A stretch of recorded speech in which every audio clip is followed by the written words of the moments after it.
Welcome to Purple Belt. Purple Belt is about the element of wind, and the weapon of choice in Purple Belt is the katana. And the name of the kata is called wind. And it's broken down into two parts. It's the original kata that is taught in purple, and then the extension that was written a little bit later that is advanced purple, okay? All right, the whole kata is based off of techniques, and I'm gonna call the techniques out. I'm gonna go at a lower pace, or a slower pace, I should say. And there's other video footage on Northeast Kenpo that you can see the full kata. There's one of me doing it at a tournament, and I know that there's older footage of the Madison School also as well, okay? I brought this on out. I'm not gonna use the scabbard, and I'm gonna use a wooden Vulcan when I'm performing this kata, just because I'm in my garage. And I don't have one of my swords out here, okay? So anyways, I'm gonna use this sword right from here, okay? And I wanted to use this. I'm not gonna use the scabbard throughout the whole kata, even though that I normally would when I'm performing this kata, but I wanted to bring this on out because I wanted to talk about something that's very important on when you're drawing the sword. And this is what comes out of sword set number 1. So we should have been practicing properly in sword set number 1. That would have helped us out for when the time comes that we have an actual sword with a scabbard on it, okay? All right, so the sword's gonna be tucked into my belt properly, or right now I'm just gonna hold it at my side. The main thing I want you to understand is when you're drawing this sword out, this angle's coming in and it's gonna come down on it. So when I'm putting the sword in, okay, when I'm drawing the sword out on you like this, I want this sword to be right in on target. Very important, okay? So, starting up our kata, all right, we have our sword in. I'm actually gonna get rid of this scabbard just for a minute. And I'm gonna start on up, and I am in my garage, and there's a part of it that's gonna be in the kneeling. And so I'm probably gonna get a little dirty right now, so. All right, beginning of our kata, we face just like so, heels together, toes pointed out, okay? We look at forward, keeping your eyes up. Step back. Step back. Now, we are pretending right now that I am wearing the Hakama pants, the big bell-bottom pants that you would normally see in Bushido or people that are doing Kenjutsu, Kendo would be wearing, okay? A Japanese, very common thing. It looks like a big dress down there. It's mainly to hide footwork. But anyways, what I'm gonna do is I'm gonna take this right hand, and this is gonna come underneath, and it's gonna fold that back. As I fold this one under too, I kneel down, I draw my sword out, and I keep this sword out and I put my hand out so my blade is out. We don't want to touch our fingers to the sword as best we can, so it's basically just resting on this. As this happens right now, this sword is going to come down and blade is going to be facing out. Hands will come up and I'm going to bow. As I do that, I'm going to grab my sword and pull it in and present it.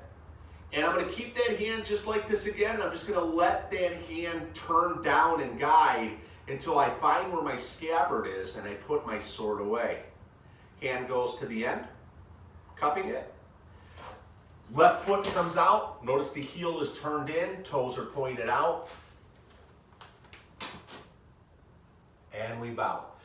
And this is where the kata is going to start, but I'm going to move a little bit forward right now just to show you so it can get better in the picture. I had to go back a little bit to make sure that you could see my kneel properly, okay?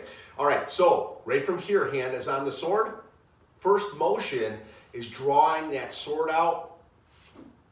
And when this comes down, this will be a continuation of a cut that is going off to the side. So again, that motion is coming out and down, off to the side, I should say. The next strike is going to be a do. And remember, we want to follow lapel, so it's going to be on the angle that you're seeing it right now. As I step back, right from here, I'm going to take a step forward and I'm going to turn my sword, let go of my scabbard, and turn my sword. So when this comes up, it comes up like this, up again, and it moves into Hasso no Kamae. Now let me move back a little bit so you can see, as you can notice, I'm in a back stance in this. Elbow was down. Old days I used to do it with my elbow up, inspired by old Sho Kosugi, one of my movie idols from back in the 80s. If anybody knows who he is, great ninja, movie ninja, okay? Anyways, elbow will be down just like so. I'm gonna take a step back right now, and as I do that, I do,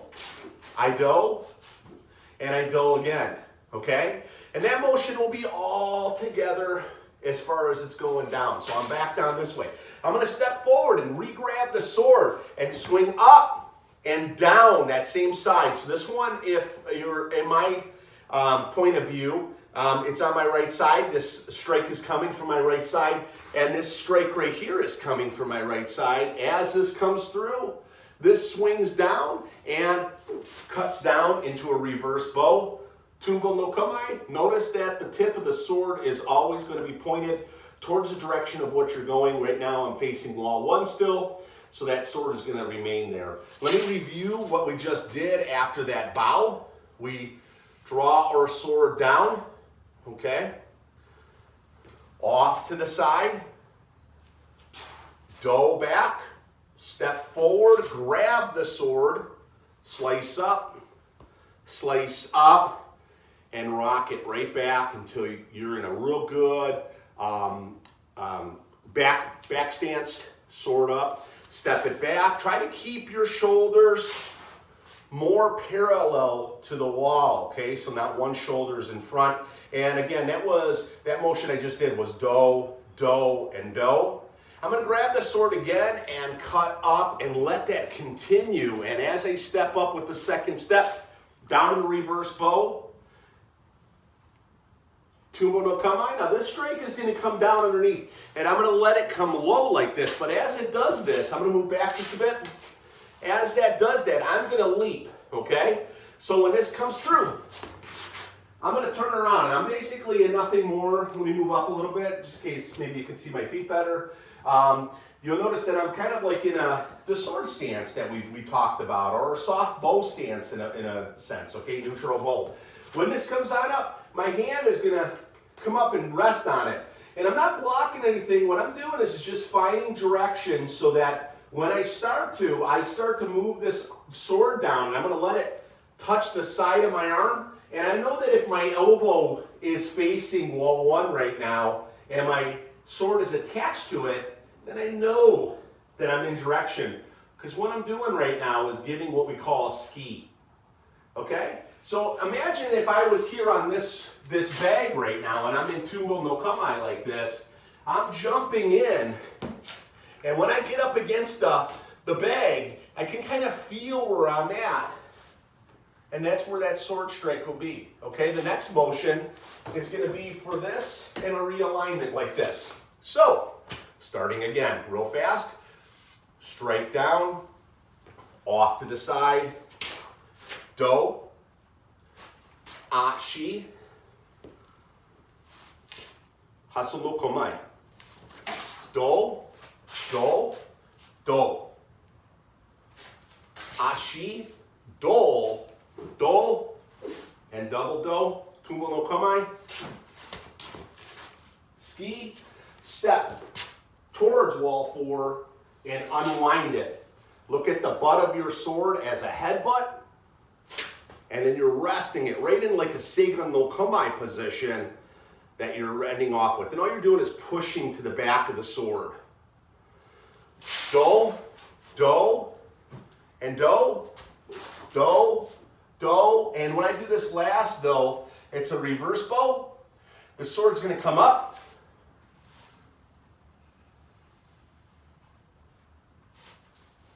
Heels together, so I move back and I bow, and I'm ready for the next part.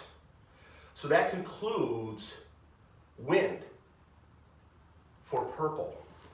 One more time real fast on this motion.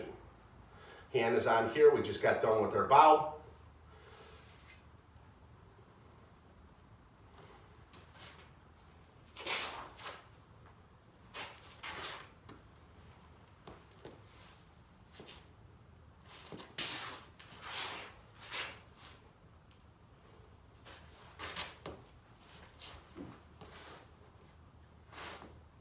reverse bow.